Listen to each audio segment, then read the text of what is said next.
primer lugar, para responder a esta pregunta, debemos hacer una contextualización y una definición rápida de la teoría de la subjetividad internacional. Entonces, en el derecho internacional clásico había un escenario constituido por la comunidad internacional en la que predominaba la estructura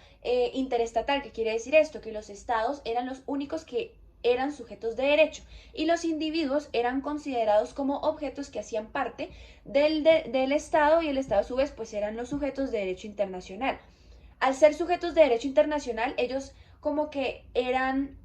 podían reclamar si eran sujetos como de violación de algún derecho, o al mismo tiempo eran responsables si infringían alguna norma del derecho internacional. Pero esto cambió con el paso del tiempo. ¿Por qué? Porque es que con el advenimiento de dos actos jurídicos internacionales se abrió el espacio para que también los individuos sean sujetos de derecho internacional, que sean protegidos y a su vez también ellos sean responsables. Entonces, ¿qué dos actos jurídicos fueron? El primero fue la sentencia del Tribunal Militar Internacional de Nuremberg y la opinión consultiva de la Corte Internacional de Justicia sobre la reparación de daños sufridos al servicio de la Organización de las Naciones Unidas. Bueno, en primera medida, vamos ahora a responder cómo está el balance de la situación del derecho internacional humanitario y su aplicación en Colombia a la luz de la teoría de la subjetividad internacional. El derecho internacional humanitario parte de dos principios fundamentales. El primero es el principio de limitación. ¿Qué significa el principio de limitación? Que es que la fuerza usada debe ser estrictamente necesaria para obtener ventaja sobre el adversario, y que a su vez se debe tener cuidado, debe examinarse previamente la relación existente entre la ventaja del ataque y los efectos negativos que esto podría traer para los civiles que no hacen parte de esta guerra, y al mismo tiempo de sus bienes. Y como segunda medida está el principio de distinción, el cual es obligatorio diferenciar quiénes son y quiénes no son los combatientes, y a quiénes se puede y quién no, o quiénes no pueden ser utilizados como en un conflicto armado. Entonces, a la luz de la teoría de la subjetividad internacional, en Colombia los actores han instrumentalizado negativamente el derecho internacional humanitario. ¿Cómo así? Es tergiversado a su conveniencia entre las partes, el Estado y los grupos armados al margen de la ley, que se le conoce aquí como bandas criminales. ¿Por qué? Porque entonces el Estado, por su parte, como veíamos en clase, muchos años negaba la existencia de conflictos no internacionales, conflictos internos en el país entre el Estado y grupos armados. Entonces, al negarlos, pues obviamente no se reconocían muchos derechos a la población civil y a los bienes civiles que se veían afectados, porque por la inexistencia, según el Estado, de un conflicto armado interno o una guerra interna entre el Estado y los grupos armados al margen de la ley, se negaba a su vez, o ellos consideraban que se negaban a su vez, o no existían las vulneraciones de los derechos a los civiles, a los individuos, o a los bienes civiles.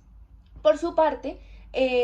también pues se debe tener en cuenta que no solamente muchas veces se negaba la existencia de un conflicto armado interno, sino que en muchas ocasiones, también como lo veíamos en clase, se utilizaba para beneficio propio, se tergiversaban esas normas internacionales, por ejemplo, por parte del ejército, adaptándolo a una teoría que se llamaba la teoría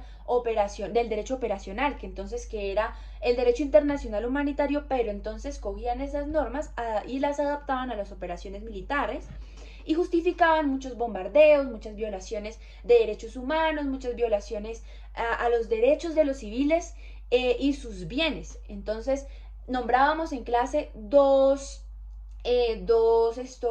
figuras del derecho internacional humanitario que eran utilizadas por el Estado, por las operaciones militares, de manera delicada, porque entonces tergiversaban lo que decía el derecho internacional humanitario a su favor, que era el daño colateral, que eran los daños que definitivamente no podían evitarse con una operación militar, y la ventaja militar, que era que yo cometía unos daños colaterales, pero si no lo hago, entonces perdía la oportunidad de darle un golpe fuerte al enemigo. Entonces, claro, ahí ellos se justificaban en que se estaba aplicando el derecho internacional humanitario, pero realmente estaban afectando a civiles y afectando a los bienes de los civiles. Por otro lado, los actores armados también han instrumentalizado negativamente el derecho internacional humanitario, porque entonces ellos pues también adaptan esas normas a su favor y está siendo utilizado en general por ambos actores como armas de guerra para justificar acciones propias, que entonces yo ataqué a un militar, pero entonces me justifico porque yo pensé que era un militar, pero en realidad estaba afectando a un civil. O muchas veces también reclutan niños, muchas veces reclutan mujeres, muchas veces se ven afectados muchos bienes civiles, pero ellos tergiversan las normas del derecho internacional humanitario para adaptarlo, mencionando que ellos sí los están cumpliendo cuando en verdad no es así. Esto ha pasado en muchos años en Colombia, actualmente sigue pasando y de hecho actualmente pasa también con el Clan del Golfo, con el ELN, con las FARC, entre otras. Entonces, a manera de conclusión, esto, como ya dije anteriormente, se está utilizando como un arma de guerra, no se están respetando el derecho a, digamos, de los individuos de poder acudir a una organización internacional a exigir sus derechos, derechos que se están viendo vulnerados y al mismo tiempo tampoco se puede, digamos, declarar la responsabilidad del Estado porque el Estado sigue negando la existencia de un conflicto interno entre el Estado mismo y digamos las organizaciones o las personas que hacen parte de las organizaciones armadas al margen de la ley.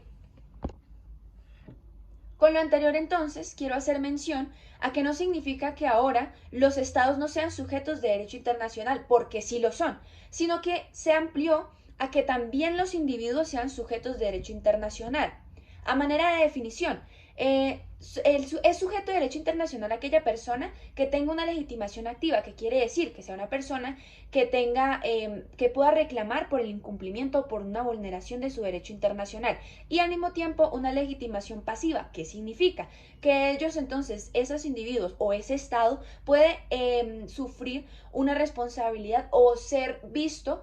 como responsable por incumplimiento de alguna norma internacional o por haber vulnerado algún derecho de un Estado o de un individuo.